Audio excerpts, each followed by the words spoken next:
Hello student, मैं सरताज और आप सभी का बहुत बहुत वेलकम हमारे चैनल सरताज सर 123 में। तो आइए स्टूडेंट, आज के इस वीडियो में हम बात करने वाले हैं त्रैमासिक परीक्षा 2021-22 विषय गणित कक्षा 10वीं की। तो स्टूडेंट, आज के इस वीडियो में हम कक्षा 10वीं त्रैमासिक परीक्षा जो गणित का है, इसमें हम वस्तुनिष्ठ प्रश्न को सॉल्व कराने वाले हैं, यानी हम वस्तुनिष्ठ प्रश्न के आंसर आपको बताने वाले हैं। और वस्तुनिष्ठ प्रश्न जो है वो प्रश्न क्रमांक 1 से प्रश्न क्रमांक 5 तक है। तो चलिए स्टूडेंट, वीडियो को शुरू करते हैं। शुरू करने से पहले एक रिक्वेस्ट, यदि आप हमारे चैनल पर नए हैं तो हमारे चैनल को सब्सक्राइब करें, बेल आइकन दबाएं ताकि आसानी से सबसे पहले आप तक हमारा वीडियो पहुंच सके और आप बिना रुकावट के गणित को बहुत अच्छे से सॉल्व करते रहें। चलिए शुरुआत करते हैं स्टूडेंट। तो स्टूडेंट, जैसे कि आपको दिख रहा होगा स्क्रीन में कि सबसे पहला वस्तुनिष्ठ प्रश्न यदि हम शुरू करें तो सबसे पहला प्रश्न क्रमांक 1 आता है सही विकल्प चुनिए। यानी स्टूडेंट, यहाँ पर आपको जो प्रश्न दिए रहेंगे इसमें 4 ऑप्शन होंगे और 4 ऑप्शन में से एक ऑप्शन आपको सही वाला चयन करना है। ठीक है स्टूडेंट, चलिए शुरू करते हैं स्टूडेंट। तो यहाँ पर जो पहला प्रश्न आपको दिखाई दे रहा होगा स्क्रीन में, एपी यानी एक समांतर श्रेणी दी गई है स्टूडेंट, 3 1 -1 -3 का सार्व अंतर है। यानी आपको ये 4 ऑप्शन में सार्व अंतर क्या होगा इसका सही आंसर बताना है। तो इसका सही आंसर है स्टूडेंट ए नंबर का -2। ठीक है, चलिए प्रश्न क्रमांक दूसरा जो है वो देख लेते हैं स्टूडेंट। बहुपद x² - 3 के शून्यक होंगे। यानी यहाँ पर आपको शून्यक बताना है स्टूडेंट कि बहुपद के शून्यक क्या होंगे। तो इसका भी सही आंसर जो होगा वो होगा आ नंबर का स्टूडेंट। ठीक है, इसी तरीके से यदि हम प्रश्न क्रमांक 3 देखें तो त्रिभुज DEF और ABC में यहाँ पर कुछ कंडीशन दी गई है। तो उन्होंने कहा है कि तो त्रिभुज होंगे, तो ये त्रिभुज जो होंगे समरूप तो होंगे लेकिन समांतर सर्वांगसम नहीं होंगे। ठीक है स्टूडेंट, तो ये 3 प्रश्न इस तरीके से हम इसको सॉल्व कर लेते हैं। तो स्टूडेंट, यदि हम प्रश्न क्रमांक 4 की बात करें तो प्रश्न क्रमांक 4 भी आपको दिखाई दे रहा होगा। तो प्रश्न क्रमांक 4 क्या है वो भी देख लेते हैं। प्रश्न क्रमांक 4 ये है कि समीकरण x² + x - 2 = 0 के, इसमें 4 ऑप्शन दिए गए हैं। तो इसका सही आंसर होगा ब नंबर का, के दो वास्तविक मूल होने वाले हैं। ठीक है, चलिए इसी तरीके से प्रश्न क्रमांक 5 जो है इसमें यदि हम देखें तो इसका आंसर आएगा सा अनंततः अनेक हल होंगे। और प्रश्न क्रमांक यदि हम 6 की बात करें तो इसमें आंसर आएगा महत्तम समापवर्तक जो आएगा वो आ नंबर का आएगा, 1 आएगा। ठीक है स्टूडेंट, चलिए प्रश्न क्रमांक 2 देख लेते हैं अब। चलिए स्टूडेंट, अब हम देख लेते हैं प्रश्न क्रमांक 2, रिक्त स्थान की पूर्ति कीजिए। चलिए देखते हैं।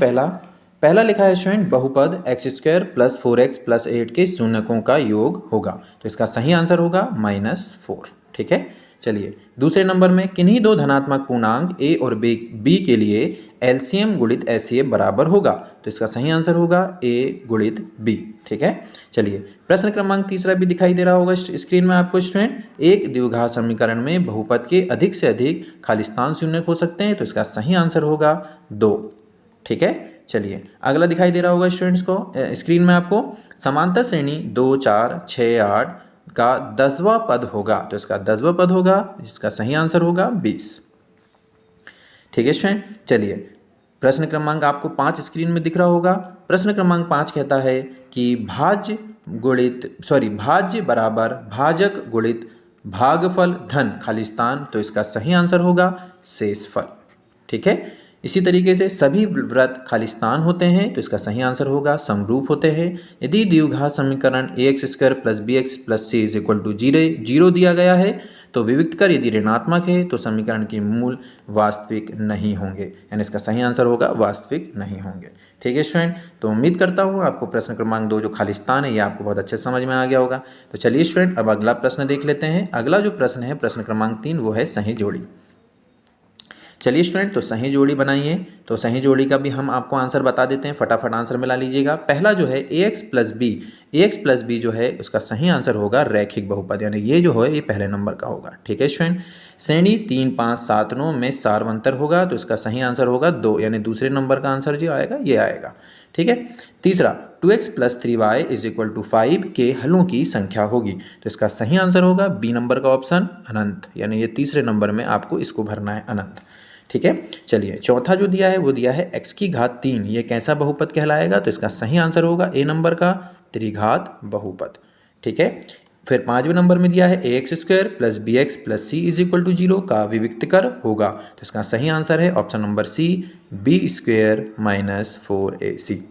ठीक है, श्रेणी a + d, a + 2d, a + 3d dash dash dash का nवां पद होगा। इसका सही आंसर होगा ई नंबर का a + n-1 × d। तो ये नंबर आ जाएगा 6। ठीक है स्टूडेंट, तो सही जोड़ी आपको बहुत अच्छे से समझ में आ गई होगी, सबको आंसर मिला भी लिए होंगे। चलिए आगे बढ़ते हैं। प्रश्न क्रमांक 4 है स्टूडेंट, तो निम्नलिखित प्रश्नों के जो उत्तर हैं वो आपको एक शब्द में देना है। ठीक है स्टूडेंट, यानी निम्नलिखित प्रश्नों के उत्तर आपको एक शब्द में देना है। चलिए तो एक शब्द में अपन उत्तर देते हैं। पहला, समरूप आकृतियों का एक उदाहरण दीजिए। तो आप एक उदाहरण में वृत्त लिख सकते हैं स्टूडेंट। तो जो जितने भी वृत्त होते हैं वो समरूप ही होते हैं। तो इसका सही आंसर आप क्या दे सकते हैं स्टूडेंट? वृत्त। रैखिक समीकरण का के कोई हल नहीं का प्रतिबंध लिखिए, यानी इसका जो प्रतिबंध आएगा, इसका जो आंसर आएगा स्टूडेंट कि कोई हल ना होने का प्रतिबंध जो होता है वो ये होता है कि a1/a2 is equal to b1/b2 is not equal to c1/c2। ये इसका सही आंसर होगा। ठीक है स्टूडेंट, नोट कर लीजिएगा आप, साथ ही साथ नोट भी कर लीजिएगा स्टूडेंट आप वीडियो को रोक कर अच्छे से। चलिए तीसरा जो है वो दो आकृति जिनके आकार समान हो परंतु आवश्यक रूप से अमाप समान ना हो क्या कहलाती है? तो इसका सही आंसर है समरूप कहलाती है। क्या होगा इसका सही आंसर स्टूडेंट? समरूप कहलाती है या समरूप आकृति कहलाती है। ठीक है, कोई दिक्कत? इसके बाद है चौथा, द्विघात समीकरण ax² + x + 1 is equal to 0 के विविक्त कर का मान होगा। तो चौथे नंबर का यदि आप विविक्त कर को सॉल्व करेंगे स्टूडेंट, विविक्त कर को हम d से व्यक्त करते हैं, तो जो d का मान आएगा वो आएगा -3। ठीक है, उम्मीद करता हूँ कि आपको हमारा वीडियो बहुत अच्छे से समझ में आ रहा होगा। जो बातें मैं आपको यहाँ समझा रहा हूँ वो भी अच्छे से आपको समझ में आ रही होगी। ठीक है, चलिए तो अब अपन प्रश्न क्रमांक चौथा हमने देख लिया। अब हम प्रश्न क्रमांक 5वां देख लेते हैं।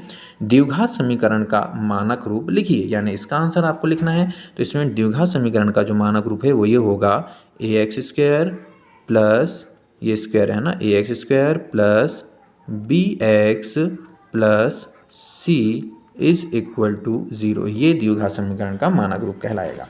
ठीक है स्टूडेंट, चलिए प्रश्न क्रमांक 6 में जो दिया है वो दिया है समीकरण y = 3x + 5 में यदि y = 2 हो तो x का मान क्या होगा? यदि इसके x के मान को आपने यदि सॉल्व करेंगे तो इसका जो x का मान आएगा वो आएगा x = -1। तो आपको हम सिर्फ आंसर बताते जा रहे हैं स्टूडेंट, आप आंसर को बहुत अच्छे से नोट कर लीजिए। इसी तरीके से 7वां नंबर में एक समांतर श्रेणी दी गई है 4, 6, 8 डैश डैश 40 में पदों की संख्या क्या होगी? तो इसमें पदों की संख्या जो होती है वो n, यानी n बराबर यहाँ पर आ जाएगा स्टूडेंट 19। तो इस तरीके से हमारा जो एक शब्द या एक वाक्य में जो उत्तर था वो बहुत अच्छे से सॉल्व हो गया। ठीक है स्टूडेंट, तो आप वीडियो रोक कर इनको नोट करते जाएंगे। ठीक है, चलिए अब इसके बाद देखते हैं प्रश्न क्रमांक 5, सत्य और असत्य। ठीक है, चलिए स्टूडेंट, तो सत्य और असत्य को देख लेते हैं अब अपन। सत्य असत्य हमको बताना। चलिए पहला प्रश्न क्या है, थोड़ा सा ध्यान से पढ़ते हैं। एक प्राकृत संख्या का अभाज्य गुणनखंड उनके गुणनखंडों के क्रम को छोड़ते हुए अद्वितीय होता है। बिल्कुल सही आंसर है। इसकी जगह हम इसको आप सत्य लिख सकते हैं। ठीक है, मैं सत्य राइट पढ़ देता हूँ। घात 1 के बहुपद को द्विघात बहुपद कहते हैं, ये असत्य है। ठीक है, सभी सर्वांग सम आकृतियाँ समरूप होती है परंतु इसका विलोम सत्य नहीं है। बिल्कुल सही बात है, ये सत्य आ जाएगा। एक द्विघात समीकरण के 2 वास्तविक मूल होते हैं, यदि ऐसा तो ये असत्य आ जाएगा। a1/a2 is not equal to b1/b2, इस स्थिति में रैखिक समीकरण युग्म का हल संगत होता है। बिल्कुल सही आंसर। और लास्ट वाला जो होगा वो भी क्या कहलाएगा? सत्य कहलाएगा। ठीक है स्टूडेंट, चलिए तो इस तरीके से प्रश्न क्रमांक 1 से लेकर प्रश्न क्रमांक 5 तक का हमने आपको बहुत अच्छे से सॉल्व करा दिए स्टूडेंट। तो आप इसको बहुत अच्छे से नोट कर लें अपनी कॉपी में। और अगला जो हमारा वीडियो आएगा उसमें हम प्रश्न क्रमांक 6 से जो उसके जो क्वेश्चन है इसका पूरा एक्सप्लेनेशन, पूरा सॉल्यूशन आपको अगले वीडियो में देने वाले हैं। तो स्टूडेंट हमारे साथ जुड़े रहिए। पूरा पेपर सॉल्व करने के लिए हमारा नेक्स्ट वीडियो भी देखिए। और दोनों वीडियो से आप यदि दोनों वीडियो देख लेंगे तो आपका पूरा त्रैमासिक का पेपर हल हो जाएगा और आप बहुत अच्छे से इसकी प्रैक्टिस कर सकते हैं।